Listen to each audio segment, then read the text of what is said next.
ప్రశ్నించిన వారిని పగబడుతున్నారు.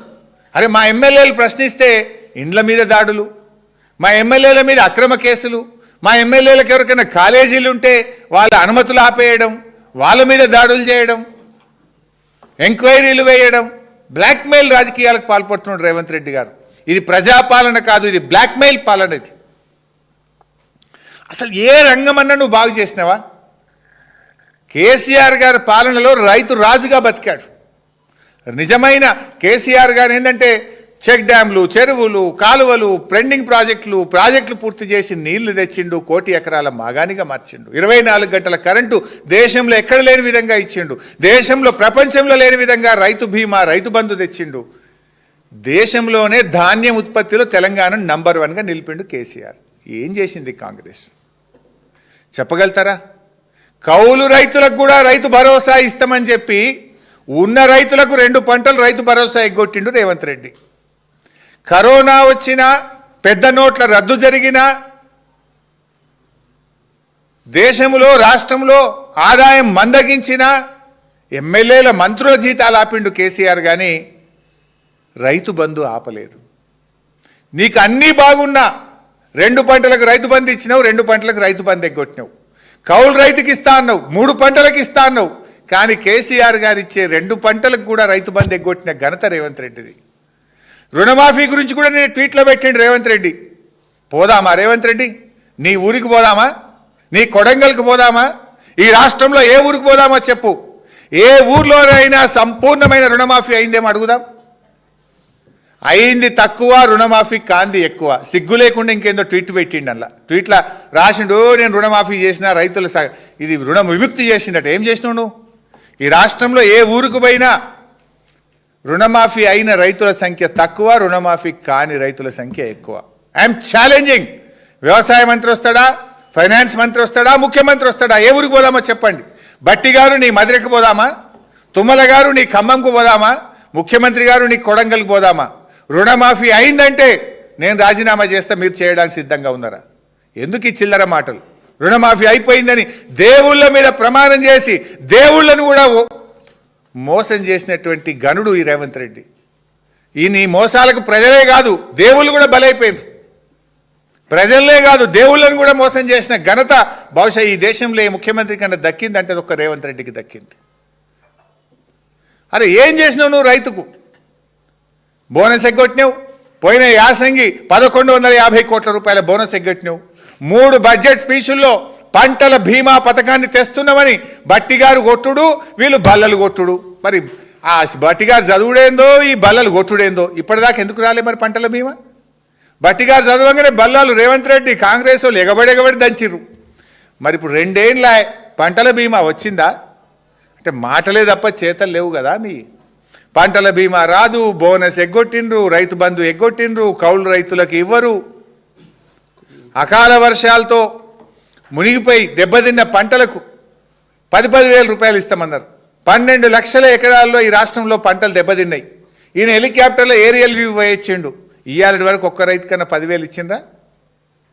పోయిన యాసంగిలో వడగళ్ళ వాన దెబ్బ, ఈ వర్షాకాలంలో తుఫాను దెబ్బ, ఇంతవరకు ఏ రైతుకు సాయం జరగదు. అన్నీ అబద్ధమే. రుణమాఫీ అబద్ధం, రైతు బంధు అబద్ధం, బోనస్ అబద్ధం, నష్టపోయిన పంటలకు పరిహారం అబద్ధం, కొనుగోళ్లు తగ్గిపోయినాయి. మక్కలు నిన్న ఒక మక్కల కొనుగోలు కేంద్రం పోతే 50 రోజులు ఆ మక్కలు కొనబట్టి ₹1 బిల్లు రాలే వాళ్ళకు. మక్కలు కొన్న రైతులకు యాసంగి పెట్టుబడి పైసలు లేవని బాధపడతా ఉన్నారు. 50 రోజులైనా మక్కలమ్మిన రైతులకు ₹1 ఇయ్యని ప్రభుత్వం రేవంత్ రెడ్డి ప్రభుత్వం. రైతు కమిషన్ వేసిండ్రు, అది అవుతుంది అలంకార ప్రాయం. యూరియా దొరకకపోతే సూర్యాపేటలో ఒక రైతు నిలదీసిండు. వాడిని తీసుకుపోయి పోలీస్ స్టేషన్లో 3rd డిగ్రీ. యూరియా దొరకలేదని ఒక గిరిజన రైతు నిలదీస్తే, ప్రశ్నిస్తే పోలీస్ స్టేషన్లో పెట్టి 3rd డిగ్రీ ప్రయోగించినటువంటి రైతుల మీద ప్రయోగించిన ప్రభుత్వం రేవంత్ రెడ్డి. అరే లగచెర్ల రైతులకు బేడీలు వేసినావు, సూర్యాపేట రైతు మీద 3rd డిగ్రీ ప్రయోగించినావు. బీఆర్ఎస్ దేమో రైతు సంక్షేమ ప్రభుత్వం, కానీ కాంగ్రెస్ దేమో రైతు సంక్షోభ ప్రభుత్వం.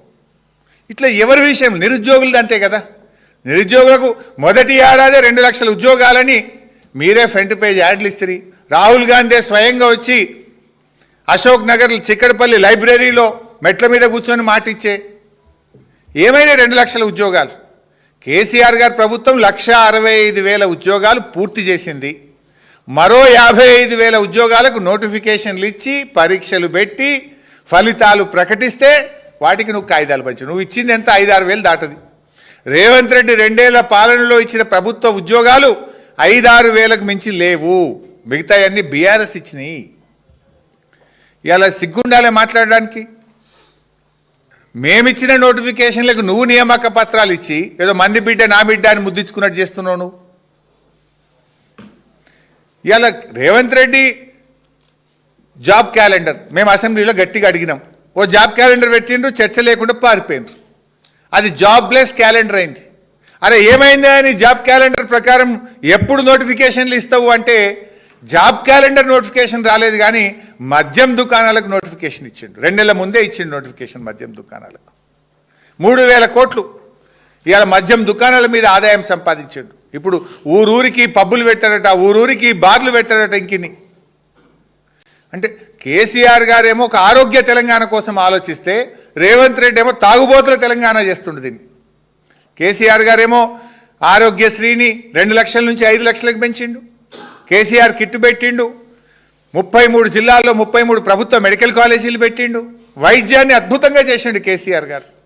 అరే ఆనాడు 2 డయాలసిస్లు ఉంటే 102 డయాలసిస్ సెంటర్లు పెట్టిండు కేసీఆర్ గారు. 4 టిమ్స్ ఆసుపత్రులు పెట్టిండు. వరంగల్లో హెల్త్ సిటీ పెట్టిండు. ఒక ఆరోగ్య తెలంగాణ వైపు కేసీఆర్ అడుగులు వేస్తే రేవంత్ రెడ్డి గారేమో తాగుబోతుల తెలంగాణ వైపు అడుగులు వేస్తూ ఉన్నాడు. ఇది కేసీఆర్ పాలనకు రేవంత్ పాలనకు ఉన్నటువంటి తేడా. ఈరోజు ఫీజు రియంబర్స్మెంట్ ఇది చాలా ఇంపార్టెంట్. ఇప్పుడు నాది సంక్షేమ ప్రభుత్వం అంటాడు రేవంత్ రెడ్డి. నేను అడుగుతున్నా, ఎస్సీ ఎస్టీ బీసీ పిల్లలకు ఫీజు రియంబర్స్మెంట్ ఇవ్వకపోవడమే సంక్షేమమా? కాలేజీలు బంద్ చేస్తున్నాము అని చెప్పుకునే పరిస్థితి రావడమే సంక్షేమ ప్రభుత్వం అనేది? కరోనా వచ్చినా, పెద్ద నోట్ల రద్దు జరిగినా, ఆర్థిక ఇబ్బందులు వచ్చినా కేసీఆర్ ప్రభుత్వం ఏనాడు ఫీజు రియంబర్స్మెంట్ ఆపలేదు. I'm challenging. ఆనాడు కాంగ్రెస్ ప్రభుత్వం బకాయి పెట్టిపోయింది 3,000 కోట్లు. కాంగ్రెస్ పెట్టిన బకాయి 3,000 కోట్లు కూడా బీఆర్ఎస్ ప్రభుత్వం వచ్చినాక ఇచ్చింది. కాంగ్రెస్ ప్రభుత్వం నీలం తుఫాన్ రైతులకు ఇవ్వాల్సిన ఇన్పుట్ సబ్సిడీ 600 కోట్లు బకాయి పెట్టిపోతే అది కూడా బీఆర్ఎస్ ప్రభుత్వం ఇచ్చింది. కానీ నువ్వెందుకు ఇవ్వవు? నీ 2 ఏళ్లలో ఎస్సీ ఎస్టీ బీసీ పిల్లలకు ₹1 ఫీజు రియంబర్స్మెంట్ ఇచ్చినావా అని నేను సూటిగా అడుగుతా ఉన్నా. మేము 20,000 కోట్ల రూపాయలు 9.5 సంవత్సరాల్లో ఇచ్చాం. 9.5 ఏళ్లలో ఆర్థిక మాంద్యం, వరుసగా 2 ఏళ్లు కరోనా, అయినా 20,000 కోట్లు ఫీజు రియంబర్స్మెంట్ కింద కేసీఆర్ గారి ప్రభుత్వం ఇచ్చింది. నీ 2 ఏళ్లలో ₹1 కూడా ఎందుకు ఫీజు రియంబర్స్మెంట్ ఇవ్వలేదు? ఇది ఎస్సీ ఎస్టీ బీసీలను దగా చేయడం కాదా? ఇది మోసం చేయడం కాదా? నీ మేనిఫెస్టోలో ఏం పెట్టినావు? గ్రీన్ ఛానల్లో ఇస్తా అని చెప్పినావు. పాత బకాయిలు క్లియర్ చేస్తా అన్నావు. మరి పాతది లేదు, కొత్తది లేదు, గ్రీన్ ఛానల్ లేదు, ₹1 ఇచ్చింది లేదు. ఇవాళ మోసం చేస్తున్నావు ఫీజు రియంబర్స్మెంట్ పేరు మీద. ఇక్కడ ఇంకొక ఇంపార్టెంట్ పాయింట్ ఐఎమ్ అలీగింగ్, నేను ఆరోపణ చేస్తా ఉన్నా ఈ కాంగ్రెస్ ప్రభుత్వం మీద. ఏంటంటే ఢిల్లీ ఎలక్షన్ వచ్చినా, హర్యానా ఎలక్షన్ వచ్చినా, మహారాష్ట్ర ఎన్నికలు వచ్చినా, బీహార్ ఎన్నికలు వచ్చినా బడా కాంట్రాక్టర్లకు బిల్లులు క్లియర్ అవుతాయి. You release the white paper, I'm demanding. మీరు ఎప్పుడన్నా చూడండి, ఢిల్లీ ఎలక్షన్ రాగానే ఆ నెల 2,000 కోట్లు రిలీజ్ అవుతాయి. బీహార్ ఎలక్షన్ రాగానే బడా కాంట్రాక్టులకు 2,000 కోట్లు రిలీజ్ అవుతాయి. మహారాష్ట్ర ఎలక్షన్ నెక్స్ట్ మంత్ ఉందంటే ఈ నెల 2,000 కోట్లు రిలీజ్ అవుతాయి. హర్యానా ఎలక్షన్ నెక్స్ట్ మంత్ ఉందంటే ఈ నెల 2,000 కోట్లు బడా కాంట్రాక్టర్లకు రిలీజ్ అవుతాయి. రేవంత్ గారి ప్రభుత్వం 2 ఏళ్లలో 18,000 కోట్ల రూపాయలు బడా కాంట్రాక్టర్ల బిల్లులు రిలీజ్ చేసింది. ప్రతి బిల్లుకు 20% కమిషన్, 30% కమిషన్ తీసుకున్నారు. బిల్లులకు కమిషన్లు తీసుకోవాలి, ఢిల్లీకి మూటలు మోయాలి. 18,000 కోట్లు బడా కాంట్రాక్టర్ల బిల్లులు ఇవ్వగలిగినవు, కానీ మా ఎస్సీ ఎస్టీ బీసీ పిల్లలకు స్కాలర్షిప్ ఇవ్వమంటే నన్ను కోసుక తింటారా? నా దగ్గర పైసలు లేవంటావా?